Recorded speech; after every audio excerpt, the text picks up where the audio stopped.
Good evening everyone. Good evening ma'am.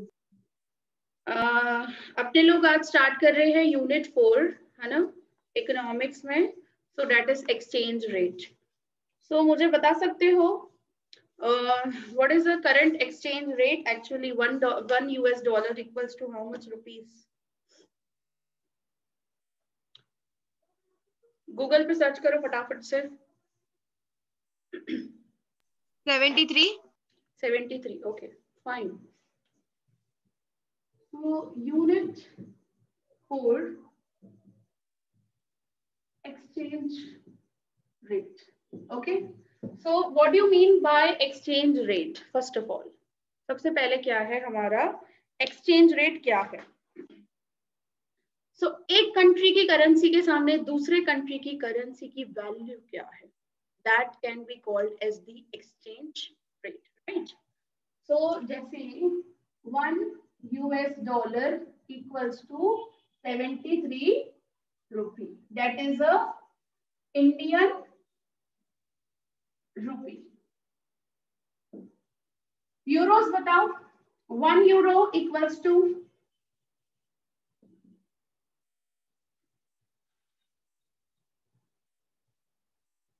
Currently 1 euro कितना है?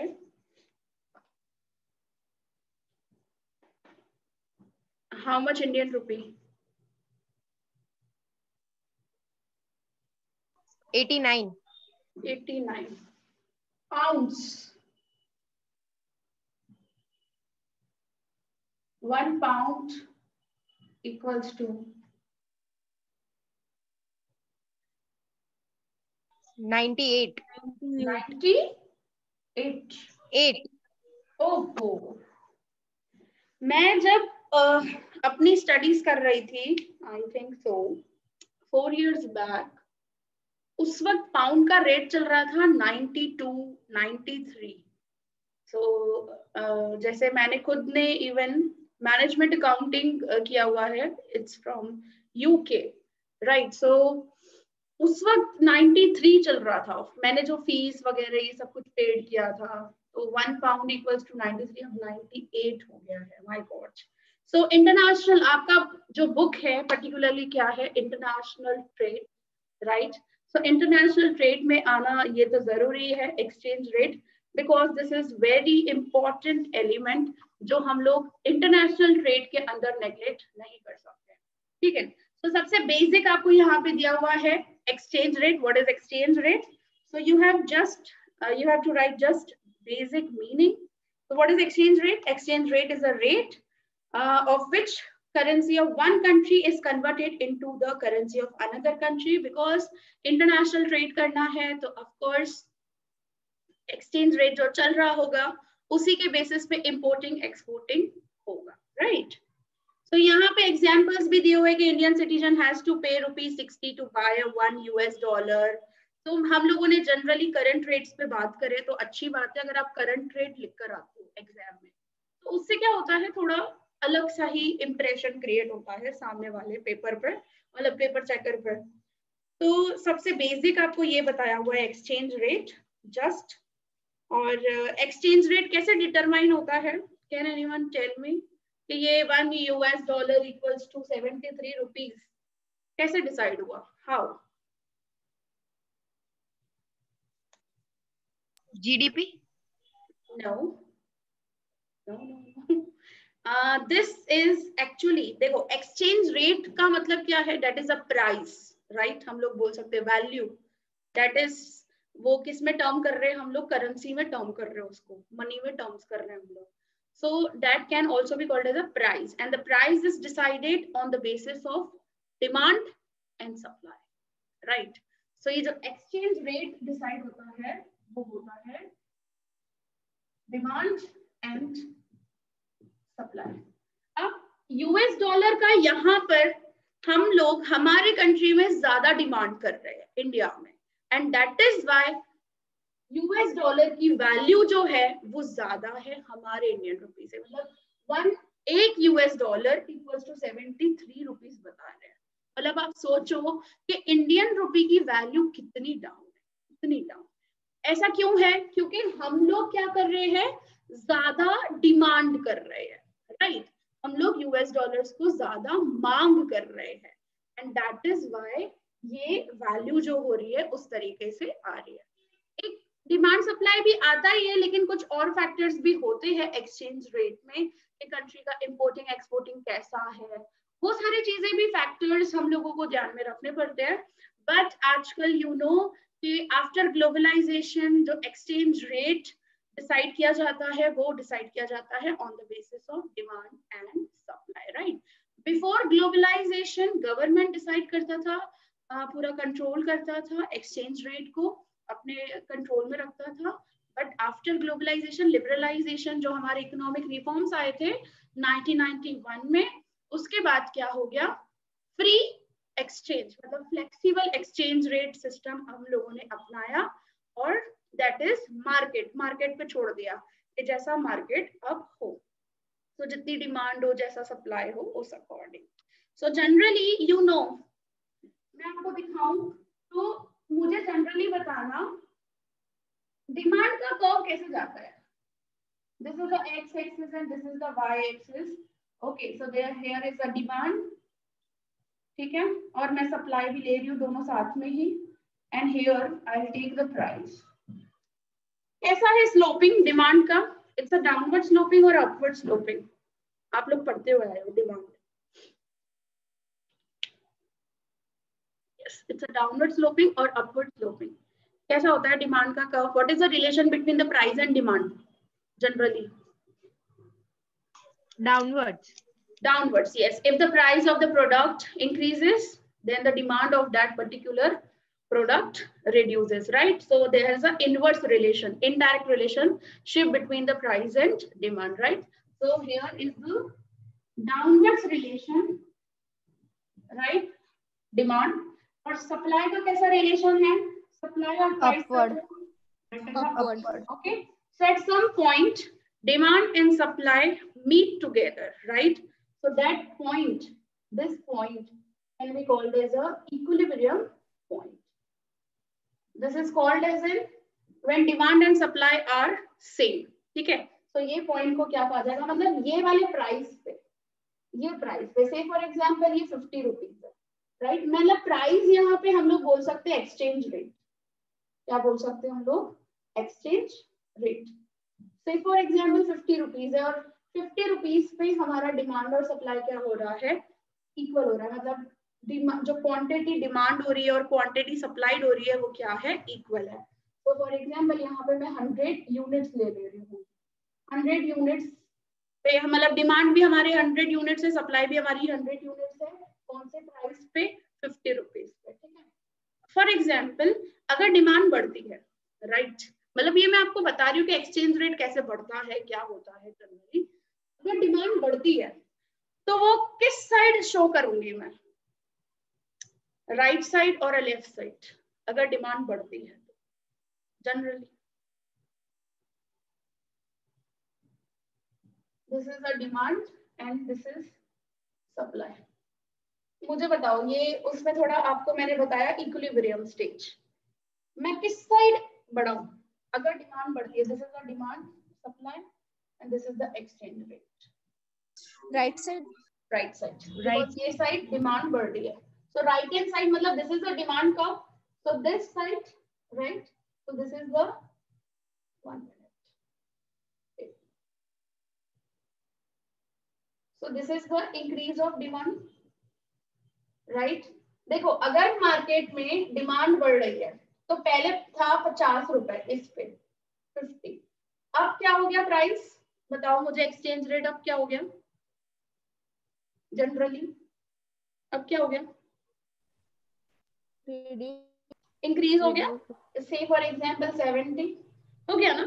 सो अगर हम लोग क्या लिख सकते हैं, अगर डिमांड बढ़ रही है लेकिन सप्लाई क्या है? सप्लाई कांस्टेंट है, सप्लाई उतना ही हो रहा है, right.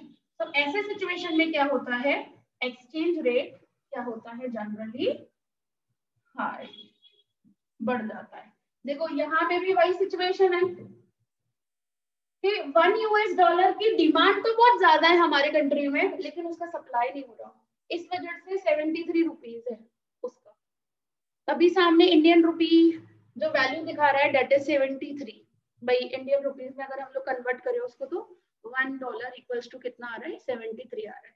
Same as a reverse of ले लो, अगर मेरे को डिमांड कम कर देनी है, for example just a minute,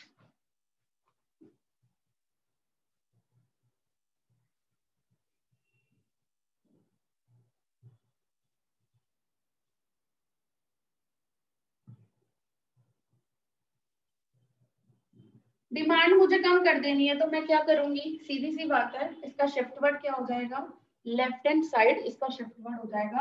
आप देख सकते हो इसका एक्सचेंज रेट क्या हो गया, से फॉर एग्जांपल 40, राइट। सो अगर डिमांड कम हो जाती है, सप्लाई उसका उतना ही है, तो एक्सचेंज रेट क्या हो जाएगा यहाँ पे,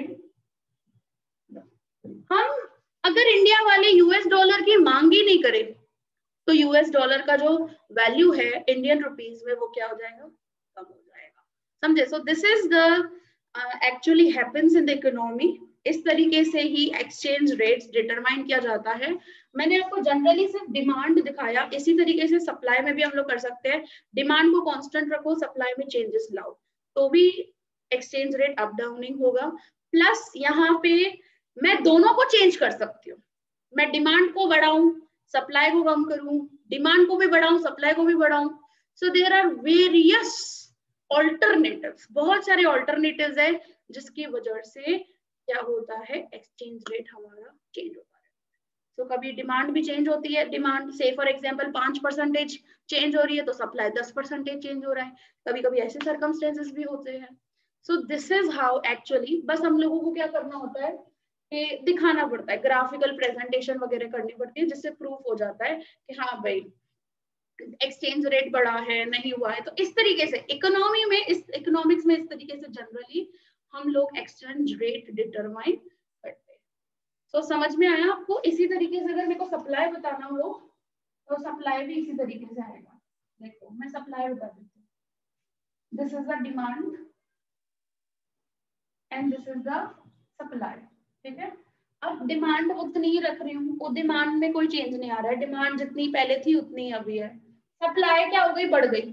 सप्लाई बढ़ेगी तो किस साइड बढ़ेगी, लेफ्ट के right, left. This is the demand and supply both here, left side. so demand supply, say for example 100 units, supply किस साइड बढ़ेगी,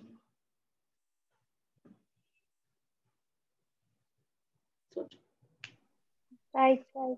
राइट साइड। दोनों चीजें राइट साइड बढ़ेगी, कैसे, क्योंकि डिमांड का डाउनवर्ड स्लोपिंग है तो वो इस साइड जाएगा, ऊपर वाले साइड, और सप्लाई भी राइट साइड ही बढ़ेगी, राइट साइड। सो ये हमारा सप्लाई का कर्व है, हम आ जाते हैं राइट साइड में।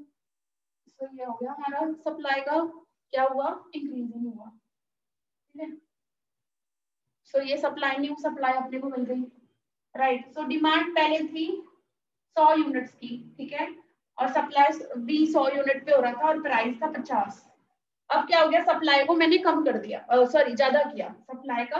अभी क्या कर रहे हैं, देखो हम लोग पहले जितना यूएस डॉलर 100 जितना मांग रहे थे अपने, अभी भी उतना ही मांग रहे हैं, ठीक है। लेकिन सप्लाई यूएसए ने क्या कर दिया, बढ़ा दिया, तो जिसकी वजह से एक्सचेंज रेट क्या हो गया हमारा, डाउन हो गया, समझे। इस तरीके का खेल चलता है पूरी इकोनॉमी में, ये डिमांड सप्लाई के ऊपर हर एक चीज। आप शेयर मार्केट देख लोगे या एक्सचेंज रेट देख लोगे या किसी प्रोडक्ट का प्राइस देखोगे, सो जनरली क्या होता है, इसी तरीके से पूरा का पूरा। इसके अलावा भी फैक्टर्स है बहुत सारे, ऐसा नहीं है सिर्फ इतने ही फैक्टर्स है, दूसरे फैक्टर्स भी है, गवर्नमेंट रेगुलेशंस, ये वो सब चीजें, इंपोर्टिंग कैसा है, एक्सपोर्टिंग कैसा है कंट्री का, और कल्चर कैसा है, देन बाहर के लीगल रेस्ट्रिक्शंस कैसे है।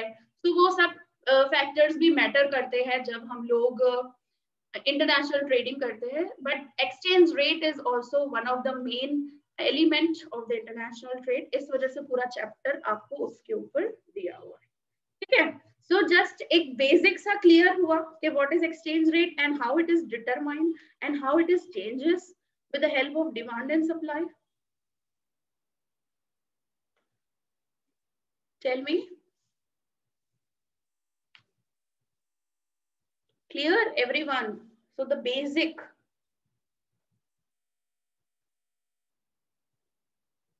यस, टेल मी फर्स्ट, क्या हुआ? समझ में आया? मैं पूछ रही हूँ। Yes ma'am. यस, समझ में आ गया। ओके, ठीक है। सो ये बेसिक आपको यही बताया है पूरे पेज पे। एक्सचेंज रेट की बार बार डेफिनेशन बोली है कि exchange ratio between the different goods and services are exchange and determined by taking the ratio of their price that are determined in the market and express in the terms of domestic currency. तो जो भी exchange होते हैं goods और services, और उनका जो price decide होता है as per the market, means it as per the demand and supply, और उसको क्या किया जाता है, कंट्रीज के करेंसी में उसको शो किया जाता है। जैसे अगर हम लोग कुछ भी यूएसए से कुछ भी खरीदेंगे या क्या करेंगे, तो कितने इंडियन रुपी को हम लोग उसमें कन्वर्ट कर रहे हैं जस्ट, ठीक है। तो ऐसे अलग अलग डेफिनेशन दी हुई है जिसका मतलब एक ही निकलता है। तो एकदम बेसिक एक्सचेंज रेट। उसके बाद आपको इंपॉर्टेंस बताया एक्सचेंज रेट के, कि एक्सचेंज रेट हम लोग क्यों पढ़ रहे हैं, because it affects on the exports. अगर एक्सचेंज रेट, फॉर एग्जाम्पल ये वाला एक्सचेंज रेट चल रहा है, $1 equals to 73 Indian rupee, exports क्या होंगे बताओ, ज्यादा के कम? क्या हो जाएंगे एक्सपोर्ट्स हमारे, बढ़ जाएंगे कि कम हो जाएंगे? बोलो, इंडिया ज्यादा एक्सपोर्ट करेगी कि कम करेगी एक्सपोर्ट? जल्दी बताओ। व्हाट इंडिया मैम रिपीट करोगे क्वेश्चन? मैम रिपीट मेरा करो ना एक क्वेश्चन बार। है कि अगर एक्सचेंज रेट $1 73 रुपीज ही चल रहा है इंडियन रुपी, तो इंडिया क्या करेगी, एक्सपोर्ट ज्यादा करेगी कि कम करेगी? ये वाला रेट कम। क्यों कम? एक्सपोर्ट ज्यादा ज्यादा। करेगी ना। एक्सपोर्ट तो ज्यादा ही करेगी ना, हम्म। फायदा ही है इंडिया को। तो इंडिया कुछ भी बेचने जाएगी तो इंडिया को तो फायदा है ना। हाँ हाँ हाँ। एक्सपोर्ट, एक्सपोर्ट मतलब हमारे देश से गया, गया। हाँ, हम लोग अपने देश से दूसरे देश भेज रहे हैं। इंपोर्ट करना मतलब किसी और देश से हम लोग मंगवा रहे हैं। हाँ, हाँ, ये कंफ्यूज नहीं हो। और इंपोर्ट्स क्या हो जाएंगे, ये रेट चल रहा है तो भाई $1 73 कम। कम हो जाएंगे, सिंपल। कम हो जाएगा। यस, हाँ। सो इंपोर्ट्स क्या हो जाएंगे, जनरली कम हो जाएंगे। सो इस पे इफेक्ट आ रहा है ना एक्सचेंज रेट की वजह से। सो एक्सचेंज रेट की वजह से एक्सपोर्ट्स पे हमको इफेक्ट देखने को मिलता है, इंपोर्ट्स पे हम लोगों को इफेक्ट देखने को मिलता है। प्राइसेस, भाई उसी वजह से हम लोग डिसाइड करते हैं कि जैसे अभी इंपोर्ट्स हम लोग अगर कर रहे हैं, फॉर एग्जांपल इंडिया कर रही है इतने ही एक्सचेंज रेट पे इंपोर्ट्स कर रही है, तो यहाँ पे उसका कॉस्टिंग क्या हो जाएगा, बढ़ जाएगा कम हो जाएगा? कोई भी प्रोडक्ट का, जैसे पेट्रोल हम लोग इंपोर्ट करते हैं दूसरे कंट्री से, अरेबियन कंट्री से हम लोग इंपोर्ट करते हैं ना पेट्रोल, इराक, ईरान, ऐसे सब जगह से। तो पेट्रोल का प्राइस इंडिया में क्या होगा, जनरली ज्यादा होगा। क्यों? क्योंकि एक्सचेंज रेट सामने देख रहे हो ना, इंडिया का वैल्यू कितना कम है और सामने वाली कंट्री का करेंसी का वैल्यू बहुत ज्यादा है, ठीक है। सो उस चीज पे भी इफेक्ट आ सकता है। Then effect as a tool of protection policy. So there are two type of policies actually. एक होती है फ्री ट्रेड पॉलिसी, कि एक कंट्री से दूसरे कंट्री जो मंगवाना है फ्रीली मंगवा सकते हो आप लोग, कोई ड्यूटी व्यूटी कुछ भी नहीं। और प्रोटेक्शन पॉलिसी मींस जिसमें इम्पोर्ट ड्यूटीज, टैक्सेस अलग अलग तरीके से, क्वाटाज एंड ऑल, ये सब कुछ लगा सकते हैं हम लोग। तो प्रोटेक्शन पॉलिसी आप पढ़ोगे, प्रोटेक्शन पॉलिसी और फ्री ट्रेड पॉलिसी आप पढ़ोगे यूनिट नंबर 3, उसमें पढ़ोगे। बट मैं एक्सचेंज रेट पहले करवा दे रही हूँ ताकि ये चीज आपकी पत जाए, आप बेसिक बेसिक जो इजी वाले हैं ना वो कंप्लीट कर दे। पता नहीं गुजरात यूनिवर्सिटी क्या करता है, कैसे करता है कुछ, अभी जैसे आपकी डेट्स आ गई 7th से, है ना, 7th जैन से आपके एग्जाम्स क्या, तो फर्स्ट इकोनॉमिक्स ही होगा, ये पक्का है भाई, हाँ, हमेशा ऐसा ही होता है। तो आप पहले पहले अच्छे ये इजी वाले चैप्टर्स आप अटेम्प्ट कर लो, सब कर लो। बाकी प्रोटेक्शन पॉलिसी वाला भी इजी है, मैंने सोचा था पहले वही मैं स्टार्ट करूं, बट एक्सचेंज रेट मुझे इजी लगा, विद इन 2 लेक्चर के अंदर सब कंप्लीट हो जाएगा ये पूरा। तो वो ज्यादा है कि भाई आपके यूनिट 2 यूनिट्स खत्म हो सकते हैं आराम से। देखो तो यहाँ पे आपका इंपॉर्टेंस हो गया कि प्रोटेक्शन पॉलिसी में भी किस तरीके से भाई एक्सचेंज रेट है क्या है, तो उसमें मदद रूप हो सकता है हम लोगों को एक्सचेंज रेट। ओके सो क्योंकि प्रोटेक्शन देता है ना, सिंपली अभी इतना ज्यादा रेट चल रहा है 73 चल रहा है, तो भाई इंडिया तो सोचेगा कि इंपोर्ट करेगा नहीं करेगा, तो इससे तो अच्छी बात है कि वो इंपोर्ट कम करेगा, क्योंकि जितना ज्यादा इंडिया में ऐसी करेंसी का वैल्यू डाउन होगा और यूएस का करेंसी का वैल्यू अप होगा, तो इंडिया क्या करेगा, जनरली कम इंपोर्ट्स वगैरह सब कुछ करेगा। तो इससे क्या होगा, एडवांटेज होगा किसको, हमारी इंडस्ट्रीज को, क्योंकि इंडिया के लोग ये सारी चीजों को ज्यादा खरीदेंगे सिंपली। तो प्रोटेक्शन पॉलिसी में भी मदद करता है।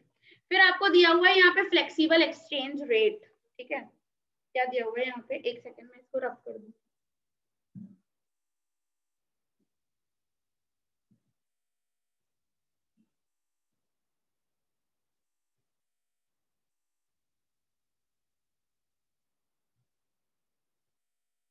ओके देखो क्या दिया हुआ है, फ्लेक्सिबल एक्सचेंज रेट, ठीक है।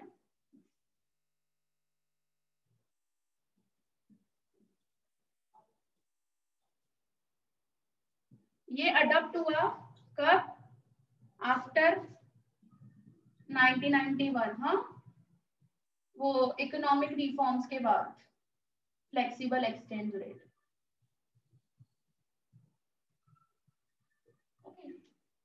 तो ये थोड़ी चीज याद रखनी। अरे हाँ इसमें ये चल तो रहा था फ्लेक्सिबल, ये dramatic evolution, international monetary system चल तो रहा था कि हाँ भाई हम लोग ले आए फ्लेक्सिबल, बट लिबरलाइजेशन और ग्लोबलाइजेशन इन सब में जब आया था उसके बाद ये चीज फाइनलाइज हो गई।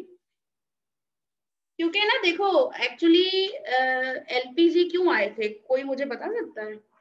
लिबरलाइजेशन, प्राइवेटाइजेशन और ग्लोबलाइजेशन इकोनॉमी में, हमारे इंडियन इकोनॉमी में क्यों लेकर आए हम लोग, ऐसे रिफॉर्म्स, ऐसे चेंजेस क्यों लेकर आए? किसी को कुछ आइडिया है इसके related? Anyone? Any idea? Global conditions अच्छे और फिर ग्लोबल के जो ट्रेडिंग है उसकी इंफॉर्मेशन रहे अपने पास। हाँ कॉम्पिटिशंस और ये सब कुछ बढ़ सके, लेकिन उससे हाँ। पहले का हाल क्या था? Why? What is actually needed? Private sector भी पार्टिसिपेट कर सके। हाँ प्राइवेट सेक्टर भी सब चीजों में इन्वॉल्व हो सके, क्योंकि प्राइवेट सेक्टर पे बहुत ज्यादा रेस्ट्रिक्शंस थे, इंपोर्ट्स और इन सब पे भी बहुत ज्यादा रेस्ट्रिक्शंस थे, फॉरेन डायरेक्ट इन्वेस्टमेंट्स अलाउड नहीं थे इतने ज्यादा परसेंटेज पे, फॉरेन इंस्टीट्यूशनल इन्वेस्टर्स को अलाउड नहीं था कि भाई तुम हमारे शेयर मार्केट में, हमारे इंडियन कंपनीज में इन्वेस्टमेंट्स करो, वो अलाउंस नहीं था इतना ज्यादा वगैरह सब कुछ। बट हमारा जो था ना एक्चुअली, हमारा जो बैलेंस ऑफ पेमेंट है, दैट इज अ बीओपी।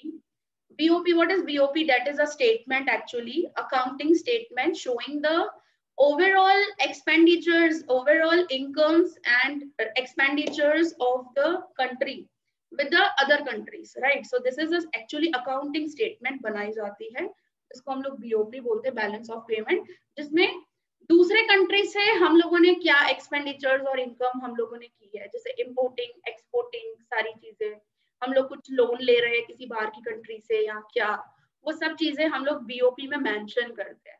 तो हमारा बीओपी क्या हो गया था, जनरली नेगेटिव हो गया था, राइट? नेगेटिव होना मतलब हमारे एक्सपेंडिचर्स बहुत ज्यादा हो गए थे एंड इनकम्स, हमारे रेवेन्यूज क्या हो गए थे, बहुत कम हो गए थे, मतलब पेमेंट्स बहुत ज्यादा थे और रेवेन्यू हमारा कम था।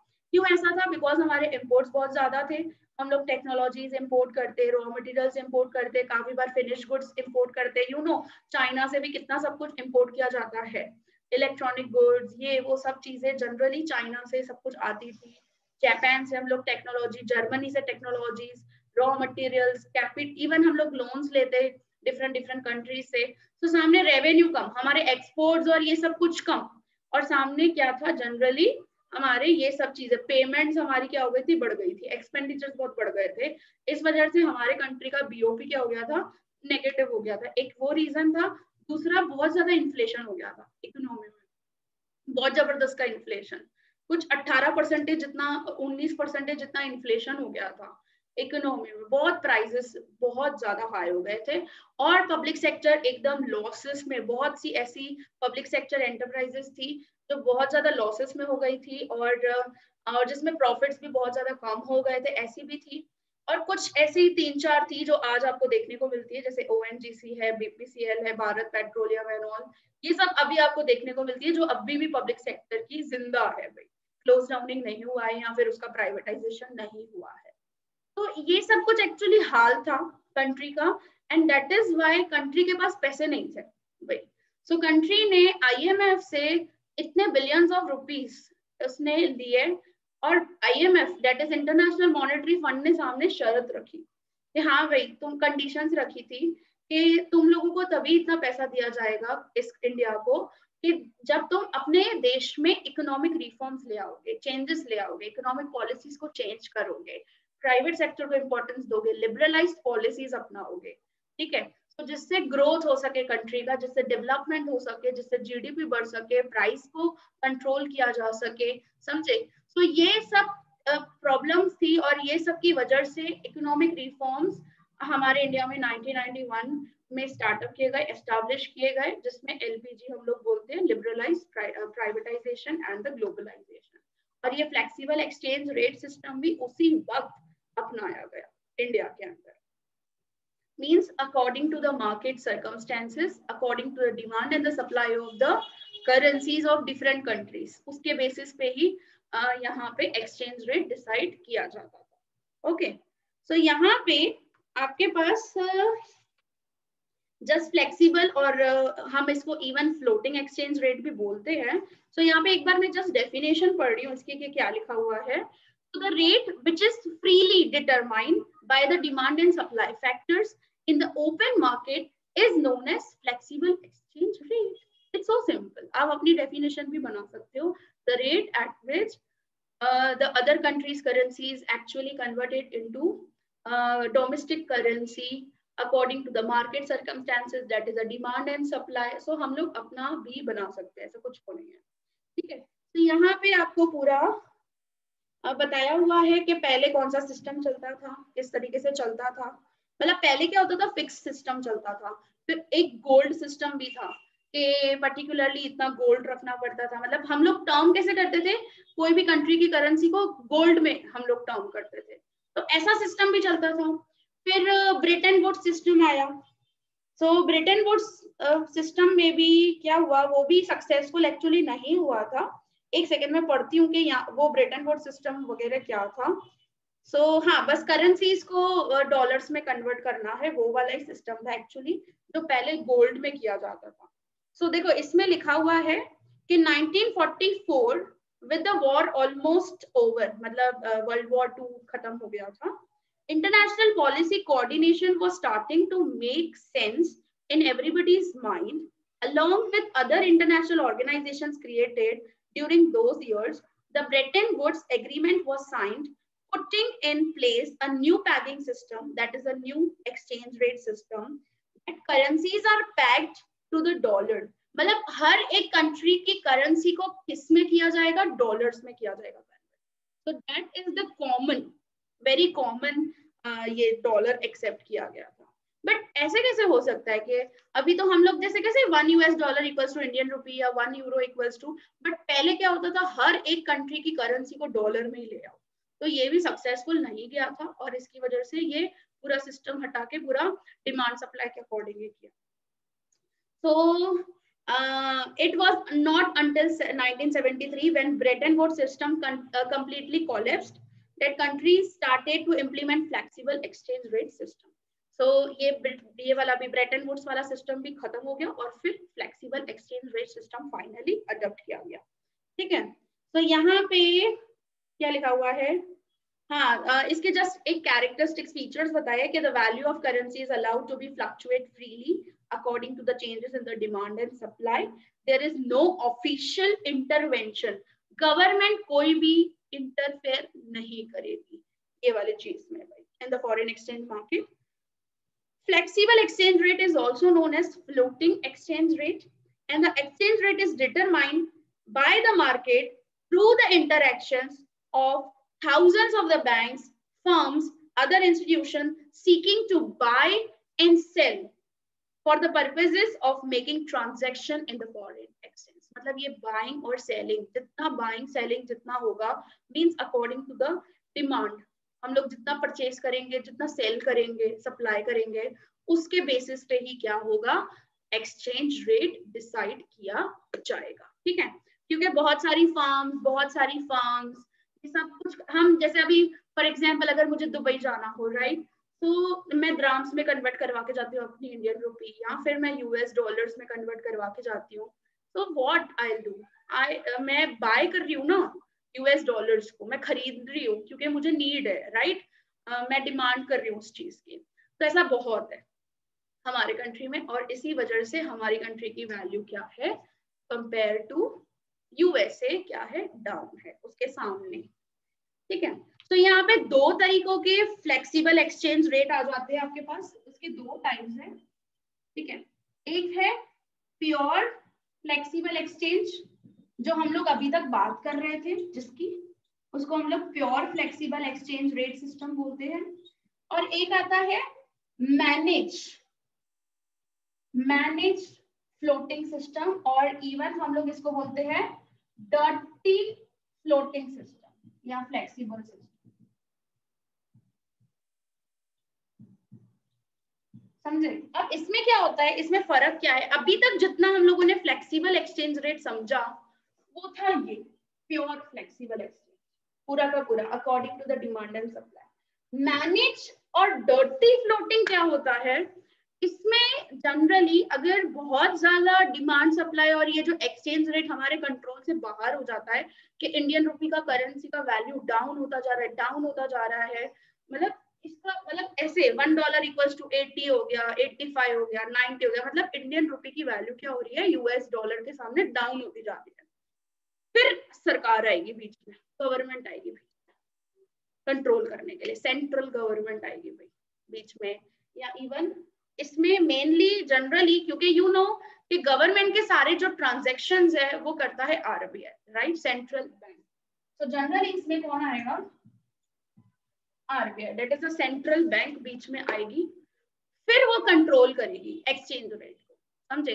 तो इसी वजह से इसको मैनेज फ्लोटिंग सिस्टम भी बोला जाता है और डर्टी फ्लोटिंग सिस्टम भी बोला जाता है. वैसे flexible exchange rate, pure flexible में गवर्नमेंट इंटरफेयर नहीं करती है, पूरा का पूरा जो बाइंग सेलिंग जिससे चलता है फॉरेन करेंसीज का, उसके बेसिस पे ही एक्सचेंज रेट डिसाइड होता है. लेकिन इसमें गवर्नमेंट इंटरफेयर करेगी क्योंकि कुछ आउट ऑफ कंट्रोल हो गया है, तो बीच में तो आएगा ना यार, ऐसे चुपचाप करके ऐसे हाथ में हाथ रख के तो देखती नहीं रहेगी ना मार्केट को, कुछ तो करेगी आरबीआई. तो ये दो आपके क्या है, इसको इवन देखो मैनेज भी बोला गया है, लिमिटेड भी बोला गया है, और इवन मैं जो बोल रही हूँ डर्टी फ्लोटिंग. हाँ देखो लास्ट में ये चीज बताई है इसके अंदर, लास्ट वाली पॉइंट है, it is also known as a dirty floating, right. So इसको हम लोग इवन बोल सकते हैं कि एक तरीका है, जस्ट जैसे फिक्स्ड एक्सचेंज रेट सिस्टम में था कि आरबीआई बीच में इंटरफेयर करती थी, गवर्नमेंट बीच में इंटरफेयर करती थी, उसके जैसा ये तरीका है ये. ठीक है, बट ये मैनेज फ्लोटिंग क्या है एक्चुअली, क्योंकि कंट्रोल से बाहर हो जाता है ना, तो कुछ ना कुछ करना पड़ता है. ठीक है, सो ये दो आपके पास टाइप्स है, और इसको फ्री फ्लोट भी बोलते हैं हम लोग, दिस वन फ्री फ्लोटिंग, और even clean floating, clean float ये भी इवन बोला जाता है.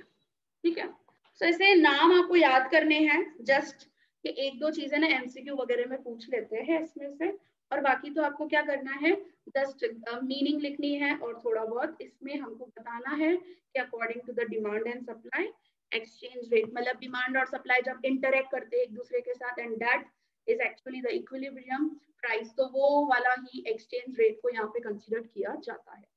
ठीक है, सो बस आप इवन डायग्राम बना के भी, जैसे मैंने बनाया था ना जिस तरीके से, आप वैसे तरीके से भी फ्लेक्सिबल एक्सचेंज रेट को, भाई इस तरीके से एक्सचेंज रेट बढ़ जाता है, इस तरीके से एक्सचेंज रेट कम हो जाता है, ऐसे एग्जाम्पल्स के थ्रू, डायग्राम्स के थ्रू भी आप बता सकते हो इवन, तो उससे भी काफी अच्छे लेवल पर इंप्रेशन पड़ती है, ठीक है। और मैनेज में वही चीज बताइए कि central bank intervenes in the foreign exchange market, उसका वही मीनिंग है, ठीक है। So that's it actually.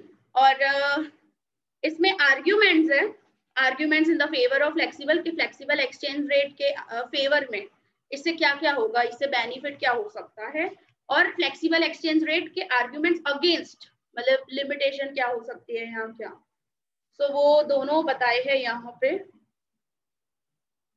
फायदे और नुकसान हम लोग बोल सकते हैं जस्ट, ठीक है।